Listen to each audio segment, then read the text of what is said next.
жас баласын жанына алды. Екеуі сайран қағып кетіп қалды. Қыдырып әрлі-берлі жүрді дағы, егін еккен жерге барды. Аралап әр егінді қарап жүрді. Кез еді пісіп болған егін түрлі. Бастары түнге толған төмен салып, бидайлар бейне тағзым етіп тұрды. Жалғыз-ақ бір бидай тұр көкке қарап, бейне бір жалғыз өзін көпке балап. Баланың сол бидайға көзі түсіп, білмекке кетті көңіл жөнін сұрап. Құбылып бидайлар тұр басын салып, жіберген мырза Құдай нұрға қанып. Ей, әке, мұның мәнін түсіндірші. Бір ішкетімнің өзім қайран қалып.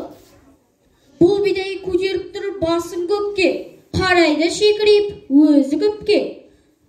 Өзіне өзгелерді теңгермейтін, соншама бұл бидайдың дәні көппе. Айтайын мұның мәнін балам саған, шырағым түрін көріп таңданба оған. Өзгесі төмен қарап, бүгіл